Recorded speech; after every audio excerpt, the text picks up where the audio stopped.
कुछ बात है जो मिटती हस्ती नहीं हमारी। जी हाँ, एक ऐसे ही नेता हैं बिहार के साधु यादव, जो राजनीतिक हाशिए पर भले हों लेकिन आज भी बिहार उनको भूला नहीं है। बिहार में हमेशा चर्चा में बने रहते हैं। मेरे साथ हैं साधु यादव जी। आपका बहुत बहुत स्वागत है सिटी पोस्ट में। धन्यवाद आपको। हम जानना चाहते हैं कि अभी भी आप सक्रिय राजनीति में बहुत एक्टिव नहीं हैं, फिर भी आप चर्चा में बने रहते हैं। जब भी साधु यादव बोलते हैं लोग सुनते हैं, देखते हैं, क्या बात है? नहीं, ठीक है, अच्छी बात है। राजनीति में तो हम बने हुए हैं, ऐसा नहीं है। चूँकि पॉलिटिकल आदमी कहीं भी चला जाए, खड़ा हो जाए, तो लोग उसको समझते हैं कि ये राजनीतिक आदमी है। लेकिन एक जमाने में आप हाई प्रोफाइल लीडर हुआ करते वो थे। ठीक है, वो तो अच्छी पावर बात के है। सेंटर थे। वो पावर का सेंटर नहीं, समय का सेंटर था। पावर का नहीं, समय का सेंटर था। माना जाता था एक जमाने में कि हाँ, तो समय समय का सेंटर होता है, तो समय था, उसमें सेंटर था। अभी क्या देख रहे हैं बिहार की राजनीति को? अभी आपका भगना चुनाव मैदान में है, लड़ाई सीधे एनडीए से है। नहीं, ठीक है, अच्छी बात है। सब अपने अपने अधिकार की लड़ाई लड़ रहे हैं, तो सब लोग लड़ाई लड़ रहा है, उसमें भगना लोग भी लड़ रहा है। तेजस्वी से क्या उम्मीद करते हैं? सरकार बना पाएंगे इस बार? देखिए, हम पहले से भी बोलते आ रहे हैं कि अहंकार को थूकना चाहिए, और पेड़ में जो फल लगता है तो पेड़ झुक जाता है फल के भार से। तो उसी तरह से आदमी को जब जिम्मेदारी और जवाबदेही मिलती है तो आदमी झुक जाता है। तो हमारा तो राय रहेगा कि अहंकार को थूके और झुके। अहंकारी लगता है भगीना आपका? हाँ, बिल्कुल बिल्कुल, इसमें कोई दो राय नहीं है, सही बात है। हम तो सुझाव के तौर पर यही बोलेंगे, मैंने मंगनी का सुझाव देंगे, बिना मांगे सुझाव देंगे कि बड़ा आदमी बनना है या बिहार के कुर्सी को पाना है तो झुकना चाहिए। आपको क्या लगती है कमी जो लालू जी में थी, खासियत तो नहीं है भगीना में? देखिए, लालू जी अब कोई दूसरा व्यक्ति पैदा नहीं हो सकता है, स्पष्ट है, चाहे घर में चाहे बाहर में। अब लालू यादव कोई दूसरा पैदा होने वाला दिखाई नहीं दे रहा है। तो आपका दूसरा भगना तो कहता है तेज प्रताप कि हम दूसरे लालू यादव बन रहे थे, इसलिए हमको रोका गया, परिवार और पार्टी से निकाला गया। तो ठीक है, अपनी अपनी भावना, बोलने के लिए आज़ादी है, कोई कुछ बोल दे, लेकिन मेरा मानना है, मैं मानता हूँ इस चीज़ को कि लालू यादव अब दूसरा कोई पैदा नहीं हो सकता। लेकिन वो नकल तो करते हैं, हाव भाव, बातचीत का तरीका लालू जी वाला देसी अंदाज है। नहीं, ठीक है, वो अच्छी बात है, वो सीखना चाहिए। लेकिन मेरे समझ से कि पूरे हिंदुस्तान में नहीं, पूरे दुनिया में कोई लालू यादव पैदा नहीं हो सकता है। तो साधु यादव लालू जी से बहुत नाराज थे। अब लालू जी जैसा कोई नेता पैदा नहीं हो सकता देश में, कह रहे हैं, दुनिया में नहीं। हाँ, बिल्कुल, एकदम सही बोल रहे हैं। गांव का आदमी, गंवई अंदाज, बोलचाल, भाषा, जिसको आम आदमी को छू जाए, वे लालू प्रसाद में है। इस बार लगता है लालू जी के साथ खड़े नजर आएंगे साधु जी? इसका कोई गारंटी नहीं है। क्यों? नहीं, हम अपने से नहीं कुछ बोल सकते। पर वो बुलाएंगे तो जाएंगे? हाँ, कोई भी बुलाएगा तो मैं जा सकता हूँ।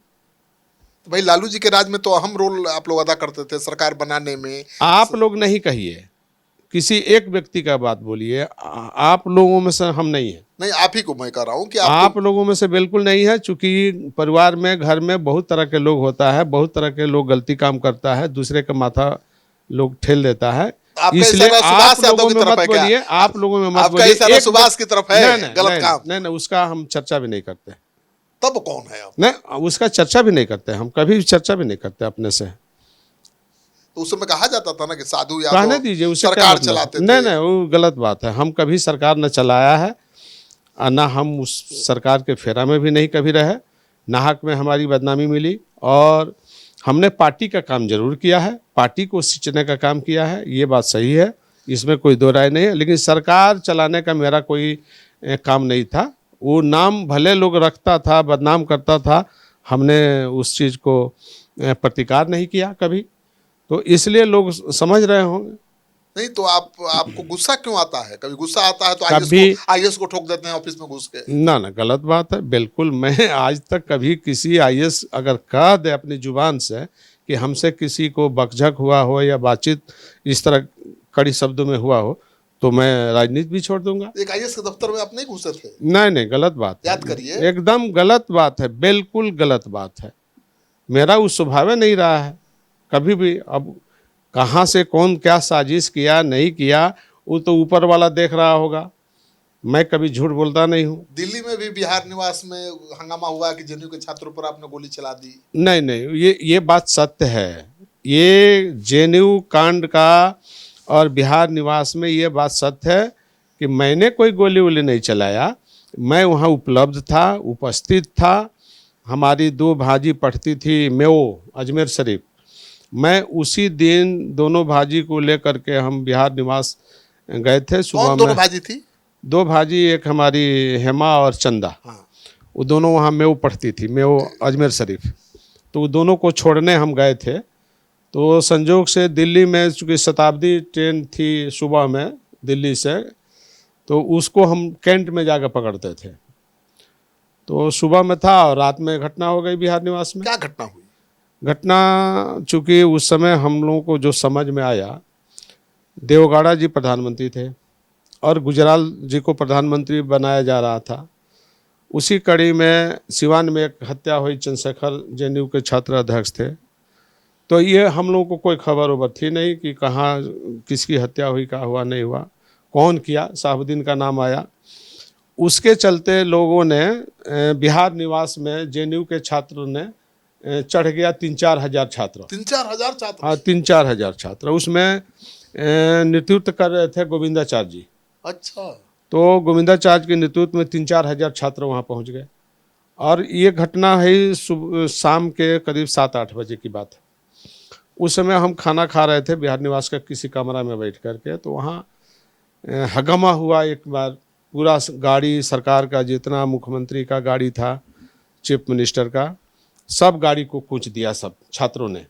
और बिहार सरकार का जो भवन है उसमें झालर और लाखों रुपया का झालर था, शीशा था, सब चकनाचूर हो गया। उपद्रव कर दिया माने छात्रों के द्वारा। उसमें हमको किसी ने नीचे से जाकर खबर किया कि ऐसे ऐसे बिहार निवास में घटना हो गई नीचे में। तो हम लोग खाना वाना छोड़ करके आए तो देखे कि बिल्कुल बात सही था।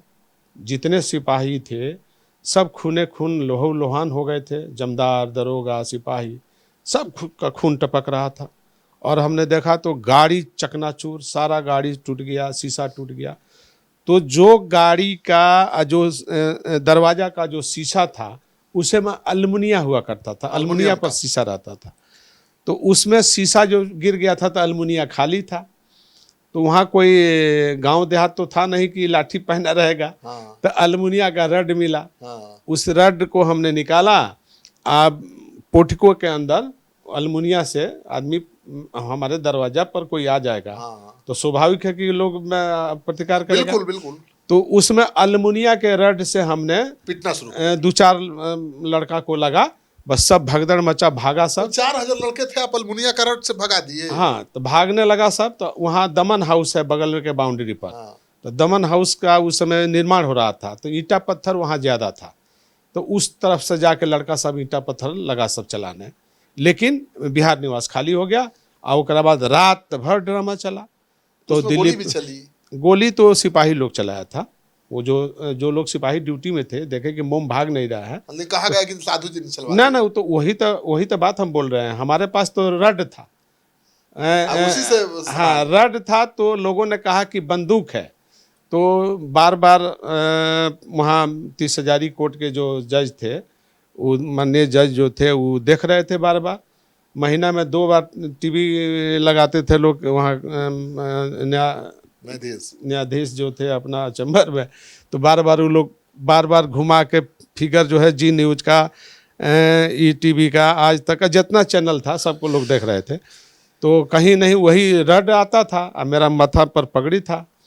तो लोग उस रडवा बंदूक की तरह दिखाई देता था। तो बाद में वो लोग सर्टिफाइड हुए कि नहीं, बंदूक नहीं है, रड है। और उसमें जब पुलिस का हुआ था कि नहीं वो शीशा आप दरवाजा, बिहारी स्टाइल में पूरा पगड़ी बांध के निकले, रड लेके एकदम। हाँ, हम नहीं था और भी लोग था वहाँ, स्टाफ बिहार के ये स्टाफ भी हिम्मत था। की बात है भाई, अब 4000 लड़कों के बीच में आप उतर गए लाठी नहीं, लेके। लेकिन वो लोग भागा और बिहान भैला जो है उसी दिन रात में देवगौड़ा जी, तो रड देख के भाग जाएगा जी, बंदूक होगा तब ना भागा नहीं तो होगा। सिपाही लोग का था ना बंदूक। तो ले लिए थे आप क्या? ना ना, क्यों मैं क्यों लूँगा भाई किसी का, ये सब गलत बात है। तो ये सारा चीज़ हुआ उस समय, गुजराल जी प्रधानमंत्री बने और देवगौड़ा जी हटे। तो ये अंदेशा नहीं था कि सिवान में घटना घटी है, ये लड़का सब चलाया। हम लोगों को दिमाग में आया कि देवगौड़ा जी को प्रधानमंत्री जो हट रहे हैं तो हो सके कहीं उसके देवगौड़ा के लिए। लोग तो नहीं है। हाँ हाँ। ये दिमाग में आया था बात को। तो गुजराल साहब जैसे प्रधानमंत्री बने वैसे अपना जो निखिल कुमार जी यहाँ थे पुलिस कमिश्नर दिल्ली का, तो उनको बदल करके कोकर साहब को लाया इन लोगों ने। तो ये बिहार निवास का जो घटना थी, इस सीबीआई को हैंडओवर, गुजराल साहब प्रधानमंत्री बनते सीबीआई को हैंडओवर कर दिया और सीबीआई ने जांच पड़ताल करते हुए कोर्ट में दाखिला किया और उसमें जो है 9 साल हम केस लड़े और 9 साल के बाद हमको कोर्ट ने बरी किया। पटना वाला केस का क्या हुआ? वो महिला वाला केस जो हुआ था, कार में मिला था बॉडी, वो तो आप लोग सब जानिए रहे हैं, सारा मालूम। केस का क्या हुआ? उसमें तो हम कोई जिक्र नहीं करना चाहते हैं, स्पष्ट बता दें, चूँकि कई तरह के लोग चलाते रहता है, उसे में हम इसलिए नहीं जाना चाहते कि उसमें तो कोई ना FIR था ना कोई। आपका नाम कैसे क्यों घसटा गया? वो तो नाम इसलिए लोगों ने रख लिया कि विपक्ष में थे सुशील कुमार मोदी जी, तो मोदी जी को तो कुछ ना कुछ चाहिए था, छपवाने का, छपास का बीमारी था, तो किसी का कुछ नाम ले लेते थे। तो सच्चाई तो सीबीआई ने न्यायपालिका को दे दिया और न्यायपालिका ने उसको क्लोज करके बंद कर दिया, केस खत्म हो गया। केस खत्म हो गया। तो आप कह रहे हैं कि कोई आपकी भूमिका नहीं थी या इतनी बदनामी हुई? हाँ, तब फिर तो हम तो कह रहे हैं कि नाहक में बदनामी हमको मिलते रहा है। तो पावर में रहने के कारण मिला ना जी। हाँ बिल्कुल, नाहक में, मतलब कोई लेना नहीं देना, ना उद्धव को लेना ना माधव को देना, अब नाहक में बदनामी। तो लालू जी के सत्ता में आने का फायदा मिला कि नुकसान हुआ साधु यादव को? माने ज्यादा फायदा या ज्यादा नुकसान? अब उसको क्या कह सकते हैं, नुकसान भी और फायदा भी, दोनों मान सकते हैं। फायदा क्या हुआ, नुकसान क्या हुआ? फायदा हुआ कि इतना नाम हुआ, राजनीति में ब्रेक तो मिला लालू जी को। हाँ बिल्कुल, फायदा हुआ कि नाम का शोहरत हुआ, हमारे नाम पर गंगाजल पिक्चर भी बना। हाँ, नाम मन बदनाम हुए तो क्या हुआ? नाम तो हुआ। जो है नाम वाला वही तो बदनाम है। गंगाजल पिक्चर भी बन गया आपका। हाँ, जो है नाम वाला वही तो बदनाम है। ये अमिताभ बच्चन का है ना। ऐसे गंगाजल वाली कहानी तो सही है ना? हाँ, काफी हद तक। नहीं, गंगाजल तो मेरे नाम पर बना करके और मेरे नाम को घिसाटा गया। तो आपका रोल सही था। अच्छा, उसमें आप ले बताइए, उस समय तो हमारा बेटा का जन्म भी नहीं था। हाँ बिल्कुल, मेरा बेटा का जन्म है 7 का है। नामो रख दिया साधु यादव। हाँ, नहीं, सुंदर यादव। सुंदर यादव, हाँ। मेरा बेटा का जन्म हुआ है 7 में। अब पिक्चर कब बना आप सोच लीजिए, पिक्चर तो 99 का है। तो आप केस नहीं किए? नहीं, हमने तो केस भी किया था। केस तो किए थे, हाँ बिल्कुल। हमारा सपोर्टर किया था, देव केस किया था। हाँ, तो क्या हाई कोर्ट में, तो लालू जी ने उसको उठवा दिया था केस को। तो लालू जी का बात मान के लोग केस ने उठा लिया। अच्छा, जब दिल्ली की बात चल रही थी तो एक सवाल जहन में आ रहा है कि अभी बीजेपी ने आरोप लगाया है कि तेजस्वी यादव तेज प्रताप को दिल्ली में लड़की से छेड़खानी करते हुए पकड़ा गया था। ये क्या है मामला? मैं नहीं जानता हूँ ये सब चीज। सुने तो होंगे? मैंने कभी सुना भी नहीं। तो अभी तो लगातार कभी नहीं। सम्राट चौधरी पर आरोप लगाया राबड़ी जी ने कि लड़की छेड़ता था, तो उधर से आया कि नहीं। हमने कभी सुना ही नहीं, ना सुना, ना देखा, ना पढ़ा। दिल्ली के अखबारों में खबर छपी गलत है, हमने नहीं देखा है, ना पढ़ा है, ना सुना है। इस तरह का भाषा हमने कभी ना सुना है, ना देखा है, ना पढ़ा है। तेज प्रताप तेजस्वी में किसको ज्यादा आप मानते हैं कि लालू के करीब है? देखिए, घर परिवार के बच्चे जो हैं सब जो है बच्चे हैं। हाँ बिल्कुल। और किसी को ना हम छोटा बोल सकते हैं, ना किसी को बड़ा बोल सकते हैं, ना किसी को ज्ञानी बोल सकते हैं, ना किसी को अज्ञानी बोल सकते हैं। सब एक समान है। तेज प्रताप ने तो पार्टी बना ली है, ठीक है, तो तेजस्वी की बढ़ाएंगे। नहीं, ठीक है, अच्छी बात है। अब कोई अधिकार की अपनी लड़ाई लड़ रहा है तो हर आदमी संघर्ष करता है, हर आदमी लड़ाई लड़ता है, हर आदमी मुकाम पर पहुंचना चाहता है। आपका अधिकार की लड़ाई लड़ रहा है, अन्याय हुआ है क्या तेज प्रताप के साथ? अब तो हमको तो यही समझ में आ रहा है ना। क्या? हमको तो यही समझ में आ रहा है कि अपनी लड़ाई वो खुद लड़ रहा है, तो न्याय हुई है, आप मानते हैं न्याय हुआ है तेज प्रताप अब के? अन्याय की बात हम तो नहीं बोल सकते। बड़े बेटा के नाते उनके हाथ में कमान होनी चाहिए थी पार्टी की। अब होना चाहिए नहीं होना चाहिए ये तो पार्टी का दल का मामला आप भी है। मामा है भाई। नहीं ठीक है, पार्टी दल पार्टी अलग होता है, परिवार अलग होता है। पार्टी और परिवार को हम एक साथ नहीं जोड़ सकते। लेकिन तेजस्वी और तेज प्रताप में फर्क तो है। तेजस्वी अब गंभीर है, तेज प्रताप रोज स्टैंड बदलते रहते हैं, रोज रोज मोर्चा खोलते रहते हैं, रोज बैक होते रहते हैं। देखिए फिर भी हम कह रहे हैं कि अहंकार को थूकना चाहिए। हाँ, अहंकार में कमी हो सकती है। अहंकार को थूकना चाहिए और घर परिवार को बांध के चलने में फायदा है। बिल्कुल।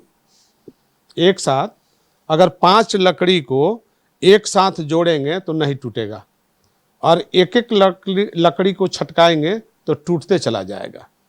तो इसलिए समझना पड़ेगा, पार्टी के अगर वरिष्ठ कोई सदस्य हैं उनको इसमें इंटरफेयर करना चाहिए पारिवारिक मामला में, और जा कर के अपने सीनियरिटी का फायदा दिखाना चाहिए। नहीं तो देखिए अब क्या हो रहा है कि तेज प्रताप को MIM अपने साथ ले रहा है, तेज प्रताप को दूसरे राजनीतिक दल अपने साथ लाने की कोशिश कर रहे हैं, तेज प्रताप दूसरा मोर्चा बना रहे हैं, उनको मदद मिल सकती है बीजेपी से या तेजस्वी के विरोधियों की तरफ से, तो चुनौती तो बन ही जाएंगे। तो सवाल है कि घर फूटे गंवार लूटे वाला कहानी होगी, इसको रोकना चाहिए।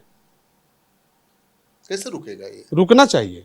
अगर किसी व्यक्ति के कारण अगर परिवार टूट रहा है, उस व्यक्ति से पिंड छोड़ाना चाहिए।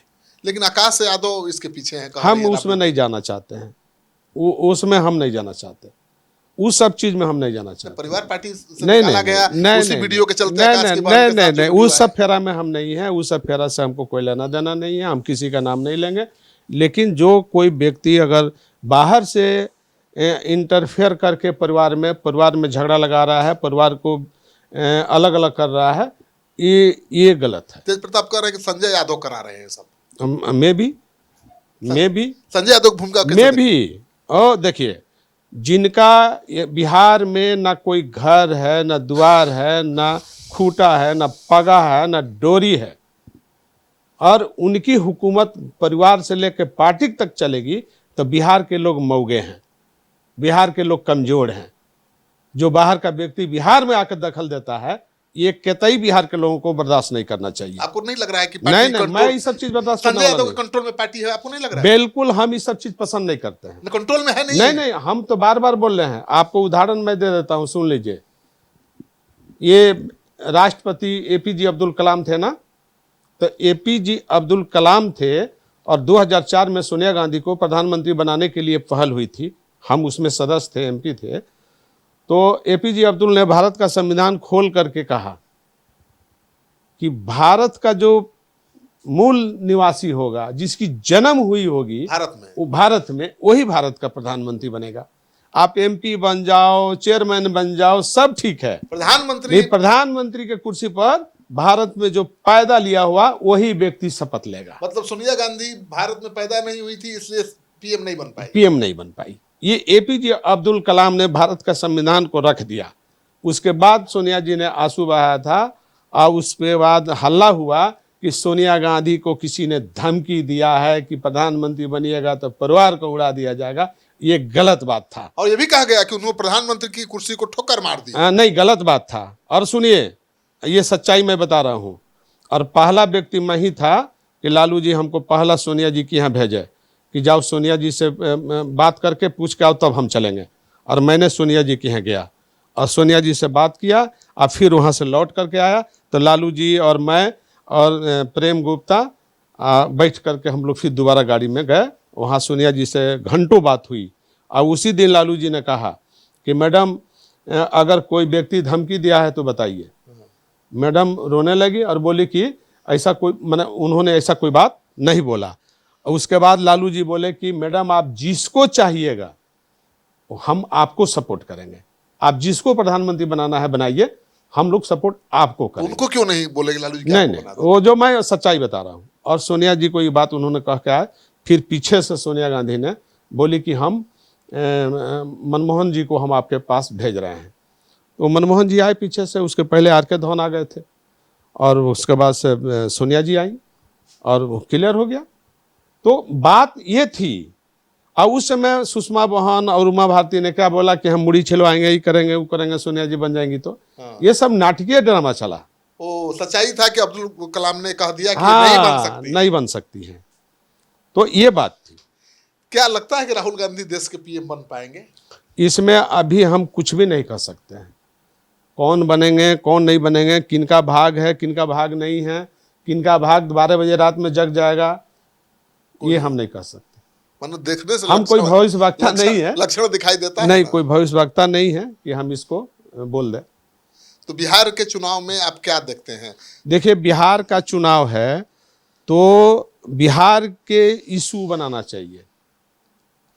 गरीब है, मजदूर है, किसान है, बेरोजगार है, नौजवान है, यहाँ बिहार में जो समस्या है, बिहार की बात होनी चाहिए। अभी तो यात्रा कर रहे हैं, वोट अधिकार यात्रा कर ठीक रहे हैं है, राहुल वोट जी। का जो अधिकार है ये बिल्कुल सही है, इसको करना चाहिए।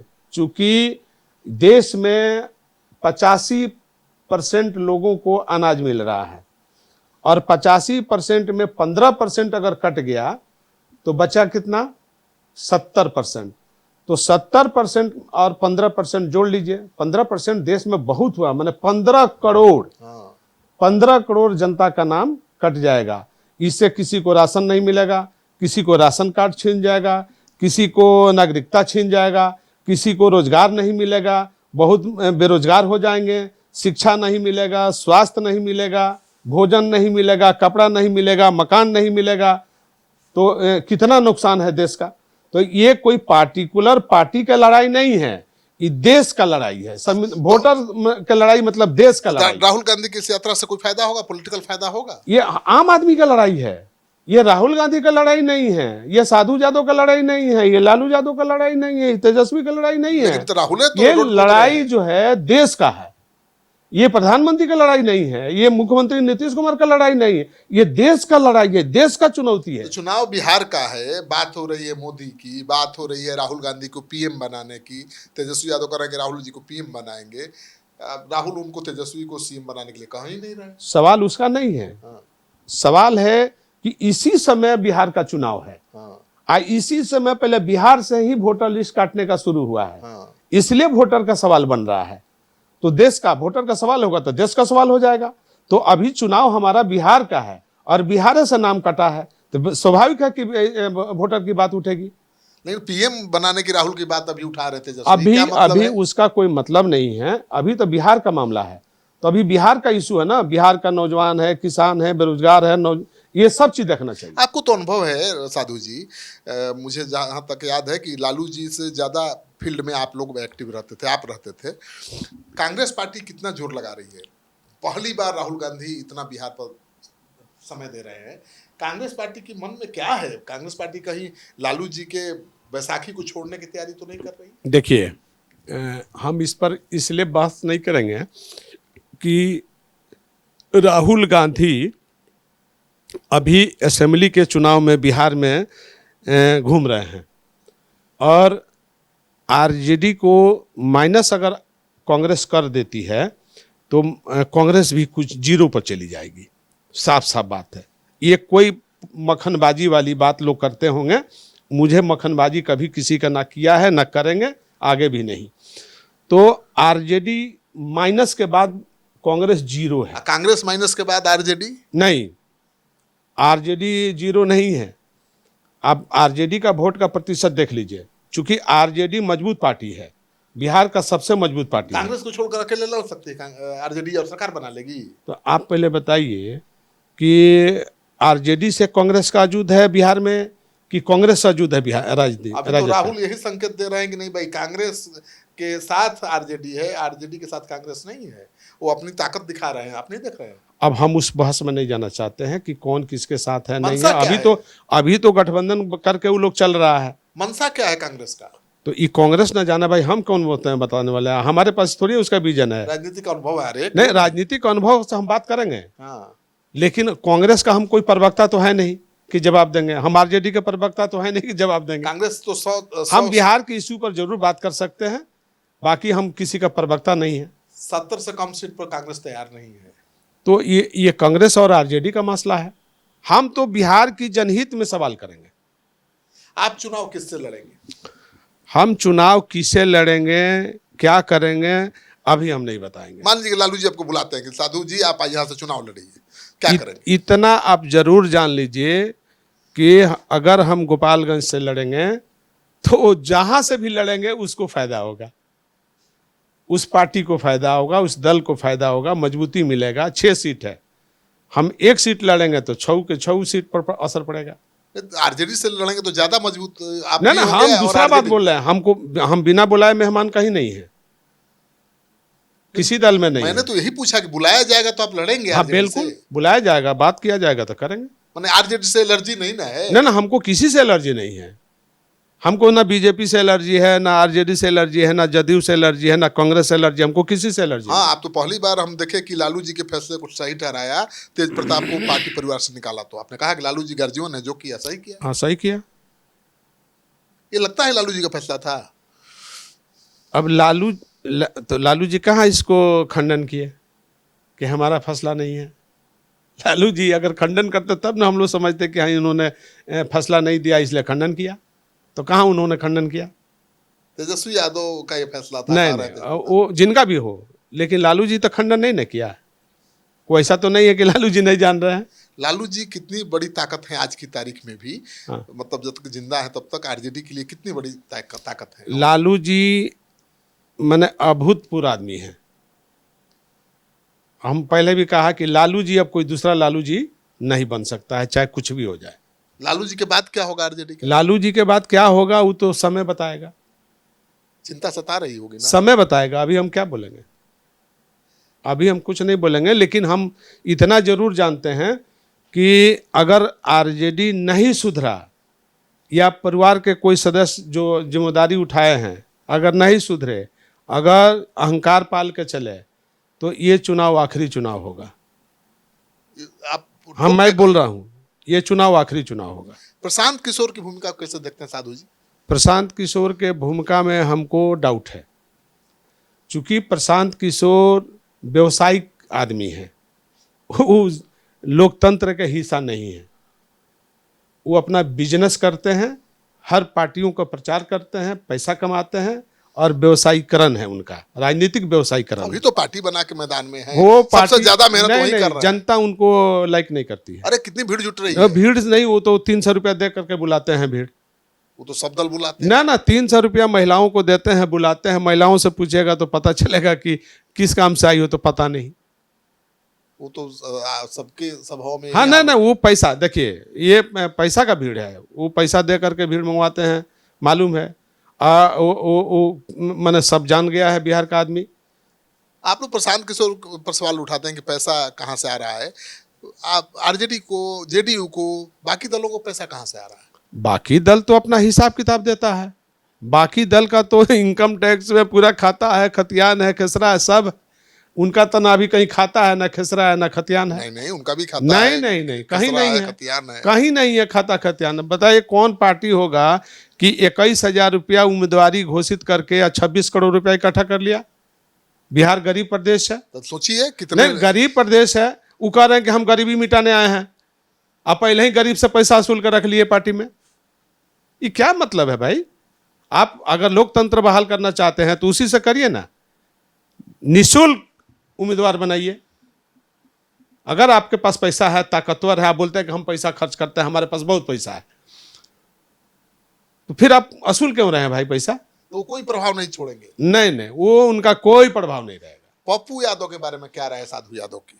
पप्पू यादव, पहले भी हमने कहा कि तेजस्वी के घोषणा से पप्पू यादव चुनाव जीते पूर्णिया में। अगर तेजस्वी नहीं बोला होता कि अगर हमको नहीं आप वोट दे रहे हैं तो आप जदयू को दे दीजिए, अगर जदयू का नाम नहीं लिया होता तो पप्पू यादव चुनाव नहीं जीतते। पप्पू यादव को लेना चाहिए महागठबंधन? ये लेना चाहिए, नहीं लेना चाहिए, ये गठबंधन और जो भी पार्टियां हैं उसका अपना है, हमको कुछ उसमें नहीं करना है। वो फायदेमंद रहेंगे कि नुकसान? अब वो क्या रहेंगे नहीं रहेंगे वो तो समय बताएगा। वो चुनौती बन सकते हैं तेजस्वी के लिए? कभी नहीं। तब क्यों डरते हैं तेजस्वी उनसे? अब वो जाने आप होते। अरे पप्पू यादव को कौन नहीं जानता है भाई कि पप्पू यादव क्या है? क्या है? वही तो हम जाने क्या है पप्पू यादव। अब बहुत मेहनती हैं, ओ बहुत मेहनत करते अरे हैं, इतना भारी ढोंगी, देह है फिर भी ढोंगी घूमते रहते। ढोंगी है ना, ढोंगी, वो ढोंगी है। वो खाने में आंसू बहाता है, सुरमा लगा के चलता है आंख में, सुरमा होता है ना, सुरमा जो है पोत लेता है रुमाल में, आंसू गिराने लगता है, वही काम करता नाटक है। है, नाटक करता है। तो नाटक तो ऐसा किया कि जीत गया निर्दलीय चुनाव, कितना बार वो आदमी। तो हो गया ना भाई, एक बार जीत गया, हो गया। एक ही बार जीते हैं तो वो। फिर निर्दलीय कई बार कभी चुनाव भी जीते नहीं, हैं। कभी भी नहीं, 4 बार जीते कभी हैं। नहीं, गलत बात है। वो तो झूठ बोलता है कि 9,000 बीघा है। वो कहाँ उसके बाप अरे दादा इतना के पैसा खानदान बांटते हैं कहाँ से? कहाँ उसका खानदान में कहीं 9,000 बीघा का जमीन है भाई? कहाँ से इतना पैसा ये बांटते हैं? झूठा है, लबरा है, उसकी बात को मत मानिए। जहां जाते हैं बोरा खोल देते हैं। कुछ नहीं, वो सब दिखावटी है। गड्डी निकालता है एगो, उसमें से नोच के दे देता है, फिर छीन के रख लेता है।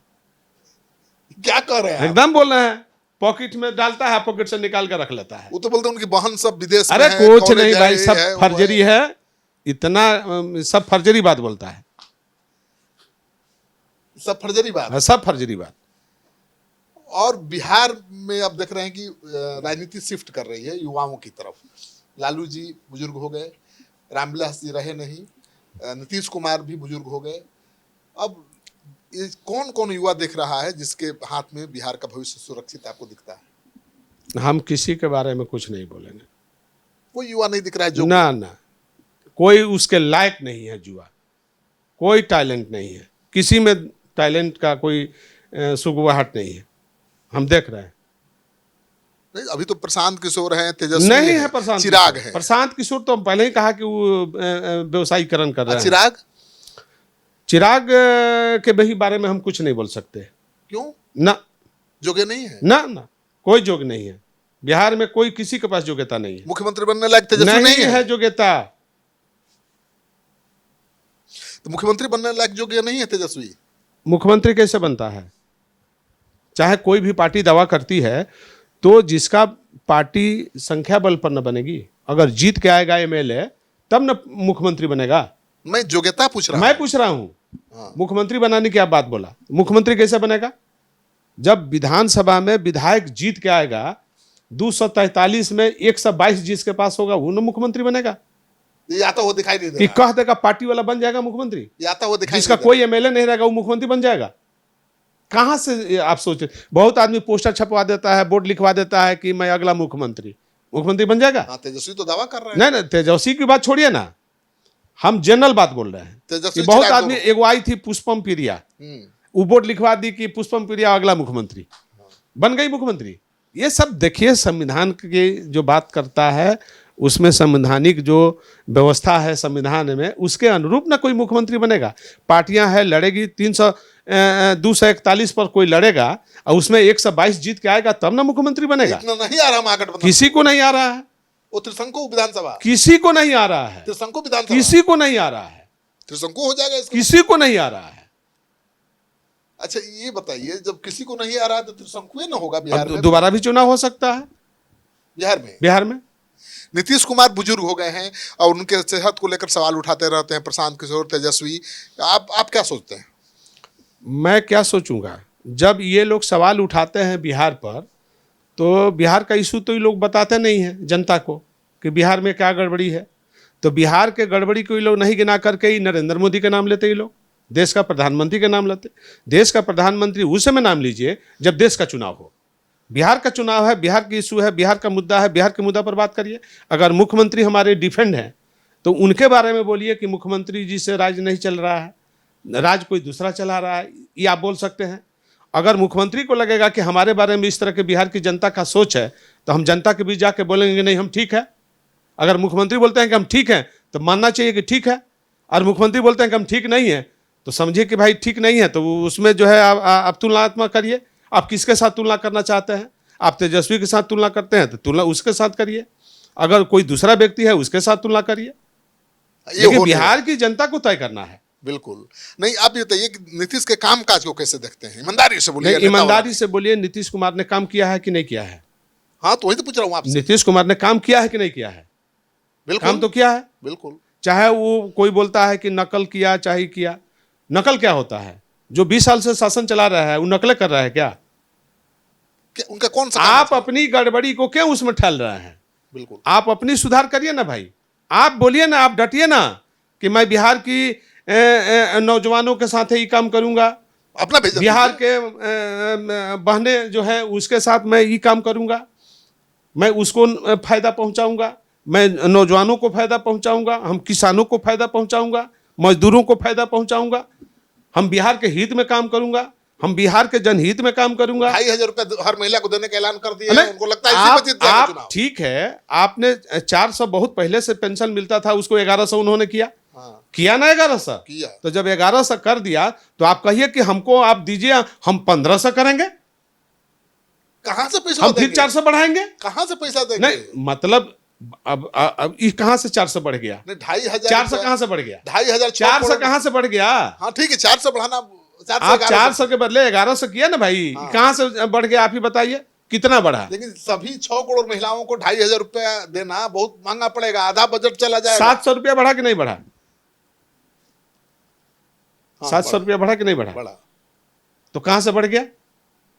ये कौन प्रोविजन बनाया, कौन योजना का आकार बनाया? मतलब आपका कहने का मतलब कि तेजस्वी आरोप न लगाए नीतीश पर, उन्होंने बहुत काम किया है, अपना बताएं क्या करने वाले हैं, हाँ। वो अलग कैसे करेंगे। हाँ यही। हाँ, अपना बताएं और उसका क्या दे, ब्लू प्रिंट दे कि हम ऐसे करेंगे।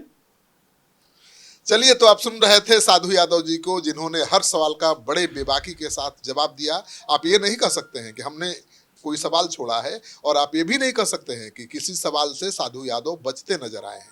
यही है खासियत साधु यादव की। इसी बेबाकी के कारण बिहार के लोग आज भी इनको याद करते हैं।